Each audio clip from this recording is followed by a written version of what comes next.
الرحمن الرحيم، والصلاة والسلام على سيدنا محمد وآل سيدنا محمد. اللهم صل وسلم وبارك على سيدنا محمد. العقوبات ما طلعتش غير بعد 48 ساعة وأكتر من 48 ساعة. عقوبات الزمالك وبيراميدز بقى في ماتش الأهلي وبيراميدز طلعت قبل ما تيجي الساعة 12 طلعت. سيادة النائب دياب شادد أعصابه قوي على الأهلي، هو والحاج عامر حسين شادين اعصابهم قوي على الاهلي، بيطلعوا العقوبات كده. انما العقوبات التانية اللي على الاهلي اللي على الزمالك يعني براحتهم بقى، 48 ساعة 70 ساعة 100 ساعة ولا يهمهم اي حاجة، تطلع ما تطلعش مش مشكلة. المهم انا حبيت ان انا ابدا بالكلام دوت، بس هنقول للنادي الاهلي الف مبروك على ذهاب فريقه لكاس العالم وفوزه على الفريق الامريكي، وبكره الصبح هيلعب على المركز الثالث والرابع، ويا رب ياخده ان شاء الله. اللعيبه مقضيه مباريات زي الفل، بصرف النظر عن انه كسب ماتش وخسر من ماتش مش مشكله، بس مقضيين مطوشه ومقضيين اداء رائع ومدرب عالمي. يعني كل واحد بيلعب بمجهوده وكل واحد بيلعب بمستواه. اللعيبه يعني مأدية فوق طاقتها، أدوا مباريات حلوة وأدوا مجهود كويس، وده حاجة تشكر. يعني نقول للعيبة يعني انتوا أديتوا مجهود كويس، وتسلم ايديكم ورجليكم ويسلم صحتكم اللي انتوا عملتوا بيها الكلام ده. الماتش بكرة الساعة 10 الصبح على قناة أون 2، وننتظر انا عاوز من الجمهور يقفوا جنب النادي الاهلي، لان اللي قاله قبل كده محمود الخطيب اللي جاي صعب، فاللي جاي صعب صعب صعب في اللي احنا بنشوفه على فريق كرة القدم على فرق الأندية عامة كلها بنتحارب. ليه؟ ما تعرفش. وليه ما نعرفش ليه؟ عشان انت الناجح. هي دايما بيقول لك العين ما بتكرهش غير اللي احسن منها. احنا احسن من الناس دي كلها، فهم بيكرهونا كلهم. هات لي واحد 2 3 4 هم بيحبونا، 2 3 4 في كل المجموعه، والرياضيين اللي احنا بنلعب في وسطهم بيكرهوك بطريقه مش معقوله. الزمالكاويه بيكرهوك بطريقه مش معقوله، الا ما رحم ربي منهم. مش هنقول ان هم كلهم، فيهم ناس محترمه جدا وفيهم ناس يعني نقول ايه، حسبي الله ونعم الوكيل. ربنا هو اللي يتولاهم بحكمه وبقضائه، هو اللي يحكم بيننا وبينهم، وهو اللي يحكم احنا كنا صح ولا لا. المنظومه الرياضيه بتفشل. احنا في اول اسبوع من الدوري موسم 23 24 والمنظومه الرياضيه بتفشل. بنحارب انجح فريق في الدوري المصري، انجح فريق في مصر عامه، بنحاربه بكل الطرق. اما يجي في عقاب بنوقعه عليه، اما يجي في عقاب على الفرق الثانيه طبعا ما بيتوقعش عليهم. طبعا هيتوقع عليهم ليه؟ الزمالك ما بيتعاقبش باي شيء يعني الاهلي العقاب بتاعه بيوصل في اقل من 24 ساعه، انما الزمالك بيطلع مفيش، يطلع وقت ما يطلع وما يطلعش خالص مش مشكله.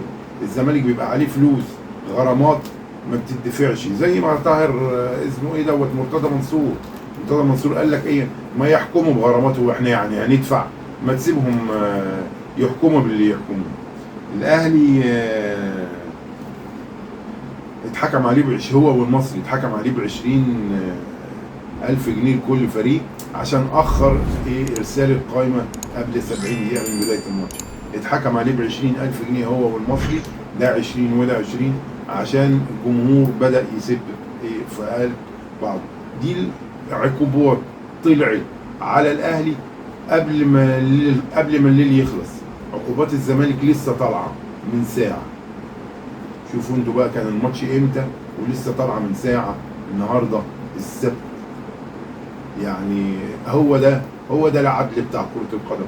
وتقول لي المنظومه تنجح بأمارة ايه؟ شلنا فلان جبنا فلان، شلنا فلان جبنا فلان، ولا اي حاجه.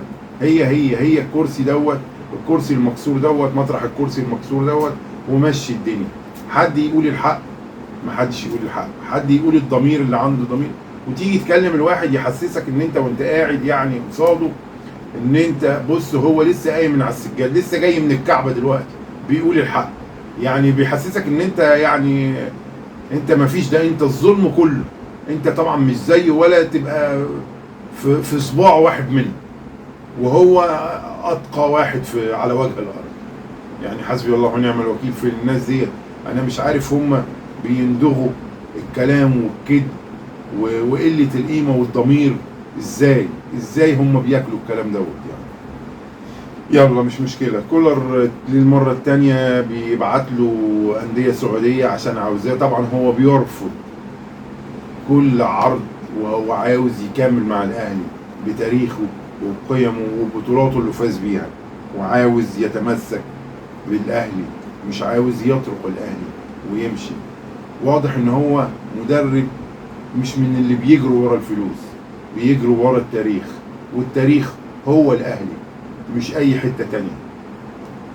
التاريخ هو الاهلي في كره اليد، في كره السله، في كره القدم، في الطايره، في كل الالعاب هو الاهلي. وفي التاريخ هو الاهلي في القدم. والرابطه بتحارب عاشور. ليه بتحارب عاشور؟ جايزه انت عاملاها من سنتين فاتوا، جايه المره دي تلغيها عشان هو امام عاشور هو احق بيها تتلغي، ويقول لك نطلع جايزه لاحسن باص واحسن مش عارف لعبه واحسن حارس.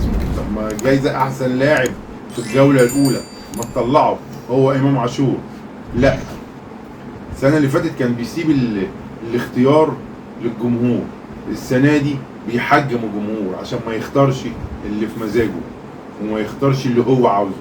بس دي حقوق، عشان تعرفوا ان الاهلي اكبر جمهور في مصر، وهو الاهلي هو اكبر انديه مصر، وهو الاخ الاكبر للانديه المصريه كلها، واللي هو الاخ اللي انت يقف جنبك وتفتخر بيه، تقول ان الاهلي ده اخويا، هو اللي واقف جنبي، تفتخر بيه في كل المحافل. نقول العقوبات اللي نزلت على الزمالك، طبعا عقوبات يعني الواحد مكسوف وهو بيقول، يعني مش عارف يقول ايه. بيقول لك عقوبه 2 مباراه على عبد الهادي، 4 مباريات للمدرب المساعد في بيراميدز. طبعا اسوريو، فين اسوريو؟ ما جابوش سيره عنه خالص، ما عملش اي حاجه. اسوريو كان فاتح صدره قد كده ورايح يتخانق. احنا شفنا كل الكلام دوت على الشاشه.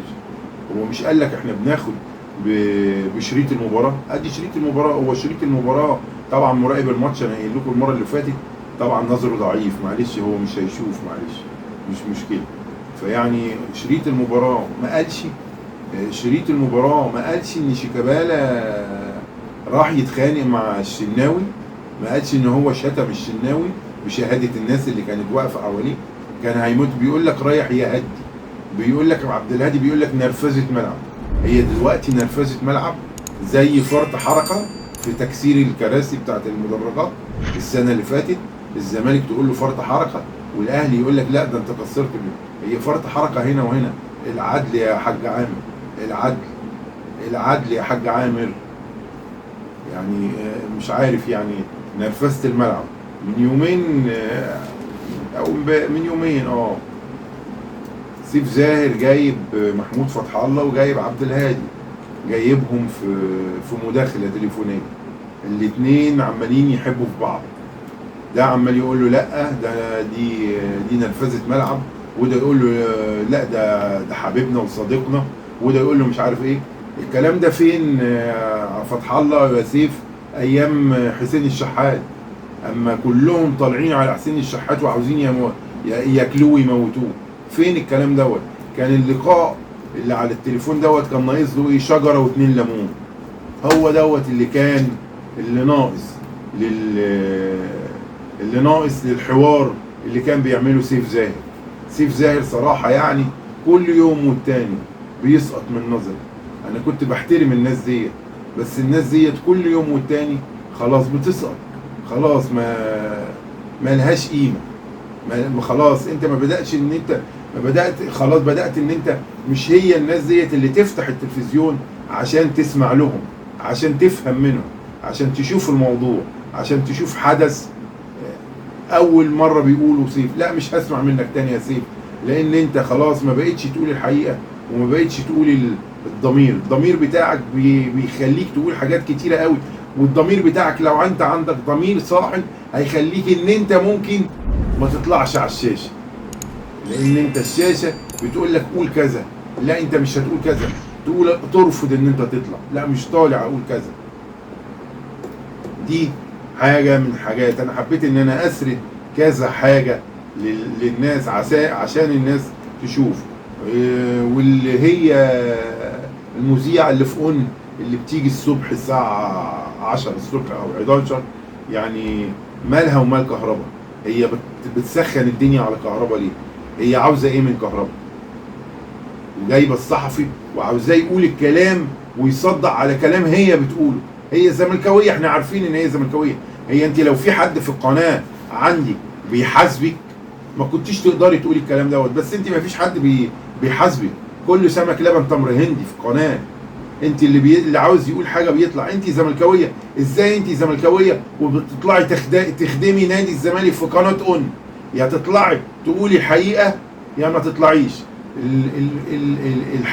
المذيع الوحيد اللي انا بحترمه في قناة هو المحمود، حد محترم قوي. تقول لي بقى زملكاوي، تقول لي اهلاوي، تقول لي حد محترم قوي بيتكلم بالظبط وبالعقل وبالحق. انا ليا اخد حقي، انا عليا خد مني حقك خده، انما ما تدينيش اي حاجه تاني، انا عاوز حقي بس. فهو بيديني اللي ليا. اما جه يشهد ليا في حق، شاهد في حق وانا كنت مرضي باللي هو بيقوله. اما جه يشهد عليا انا كنت مرضي لانه هو بيقول الحق. وانا اشكره الاستاذ المحمود. انا كنت انا جبت سيرته قبل كده في حلقه بس ما كنتش عارف اسمه، وانا عرفت اسمه استاذ محمود. يعني ده الف شكر ليك، وربنا يوفقك ان انت تعرف تقول الحق. ولو حد غصب عليك ان انت تعرف تقول ان انت تقول كلام غير الحق بعد كده، اوعى تطلع وتقول وتعتذر على طول، لان هي ديت من كرامتك، هي دي من كبرك قصاد الناس كلها، هي دي من احترامك، هي دي من ضميرك كله.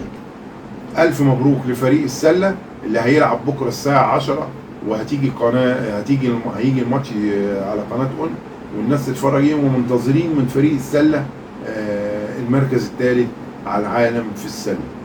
ونقول السلام عليكم ورحمه الله وبركاته.